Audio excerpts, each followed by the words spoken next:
देवों के देव महादेव की सोमवार व्रत कथा। एक साहूकार था जो भगवान शिव का अनन्य भक्त था। उसके पास धन धान्य किसी भी चीज की कमी नहीं थी, लेकिन उसकी कोई संतान नहीं थी और वह इसी कामना को लेकर रोज शिवजी के मंदिर जाकर दीपक जलाता था। उसके इस भक्तिभाव को देखकर एक दिन माता पार्वती ने शिवजी से कहा कि प्रभु, यह साहूकार आपका अनन्य भक्त है। इसको किसी बात का कष्ट है तो आपको उसे अवश्य दूर करना चाहिए। शिवजी बोले कि हे पार्वती, इस साहूकार के पास पुत्र नहीं है, ये इसी से दुखी रहता है। माता पार्वती कहती हैं कि हे ईश्वर, कृपा करके इसे पुत्र का वरदान दे दीजिए। तब भोलेनाथ ने कहा कि हे पार्वती, साहूकार के भाग्य में पुत्र का योग नहीं है। ऐसे में अगर इसे पुत्र प्राप्ति का वरदान मिल भी गया तो वह केवल 12 वर्ष की आयु तक ही जीवित रहेगा। ये सुनने के बाद भी माता पार्वती ने कहा कि हे प्रभु, आपको इस साहूकार को पुत्र का वर देना ही होगा, अन्यथा भक्त क्यों आपकी सेवा पूजा करेंगे। माता के बार बार कहने से भोलेनाथ ने साहूकार को पुत्र का वरदान दिया, लेकिन यह भी कहा कि वह केवल 12 वर्ष तक ही जीवित रहेगा। साहूकार यह सारी बातें सुन रहा था, इसलिए उसे न तो खुशी हुई और न ही दुख। वह पहले की ही तरह भोलेनाथ की पूजा अर्चना करता रहा। उधर सेठानी गर्भवती हुई और 9वें महीने उसे सुंदर से बालक की प्राप्ति हुई। परिवार में खूब हर्षोल्लास मनाया गया, लेकिन साहूकार पहले ही की तरह रहा और उसने बालक की 12 वर्ष की आयु का जिक्र किसी से भी नहीं किया। जब बालक 11 वर्ष की आयु हो गई तो एक दिन साहूकार की सेठानी ने बालक के विवाह के लिए कहा, तो साहूकार ने कहा कि वह अभी बालक को पढ़ने के लिए काशी जी भेजेगा।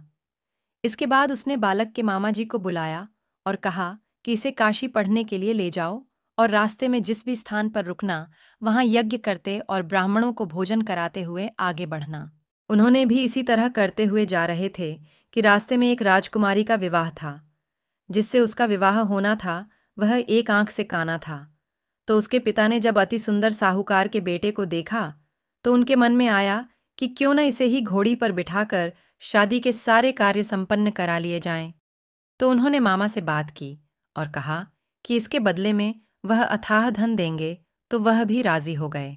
इसके बाद साहूकार का बेटा विवाह की बेदी पर बैठा और जब विवाह कार्य संपन्न हो गए तो जाने से पहले उसने राजकुमारी की चुंदरी के पल्ले पर लिखा कि तेरा विवाह तो मेरे साथ हुआ, लेकिन जिस राजकुमार के साथ भेजेंगे वह तो एक आंख का काना है। इसके बाद वह अपने मामा के साथ काशी के लिए चला गया। उधर जब राजकुमारी ने अपनी चुनरी पर यह लिखा हुआ पाया तो उसने राजकुमार के साथ जाने से मना कर दिया। तो राजा ने भी अपनी पुत्री को बारात के साथ विदा नहीं किया। बारात वापस लौट गई। उधर मामा और भांजे काशी जी पहुंच गए थे। एक दिन जब मामा ने यज्ञ रचा रखा था और भांजा बहुत देर तक बाहर नहीं आया तो मामा ने अंदर जाकर देखा तो भांजे के प्राण निकल चुके थे। वह बहुत परेशान हुए, लेकिन सोचा कि अभी रोना पीटना मचाया तो ब्राह्मण चले जाएंगे और यज्ञ का कार्य अधूरा रह जाएगा। जब यज्ञ संपन्न हुआ तो मामा ने रोना पीटना शुरू किया। उसी समय शिव पार्वती उधर से जा रहे थे तो माता पार्वती ने शिवजी से पूछा, हे प्रभु, ये कौन रो रहा है। तभी उन्हें पता चलता है कि यह तो भोलेनाथ के आशीर्वाद से जन्मा साहूकार का पुत्र है। तब माता पार्वती कहती हैं कि हे स्वामी, इसे जीवित कर दें, अन्यथा रोते रोते इसके माता पिता के प्राण निकल जाएंगे। तब भोलेनाथ ने कहा कि हे पार्वती, इसकी आयु इतनी ही थी सो वह भोग चुका, लेकिन माँ के बार बार आग्रह करने पर भोलेनाथ ने उसे जीवित कर दिया। लड़का ओम नम शिवाय करते हुए जी उठा और मामा भांजे दोनों ने ईश्वर को धन्यवाद दिया और अपनी नगरी की ओर लौटे। रास्ते में वही नगर पड़ा और राजकुमारी ने उन्हें पहचान लिया। तब राजा ने राजकुमारी को साहूकार के बेटे के साथ बहुत सारे धन धान्य के साथ विदा किया। उधर साहूकार और उसकी पत्नी छत पर बैठे थे। उन्होंने यह प्रण कर रखा था कि यदि उनका पुत्र सकुशल न लौटा तो वह छत से कूदकर अपने प्राण त्याग देंगे। तभी लड़के के मामा ने आकर साहूकार के बेटे और बहू के आने का समाचार सुनाया, लेकिन वे नहीं माने तो मामा ने शपथ पूर्वक कहा। तब तो दोनों को विश्वास हो गया और दोनों ने अपने बेटे बहू का स्वागत किया।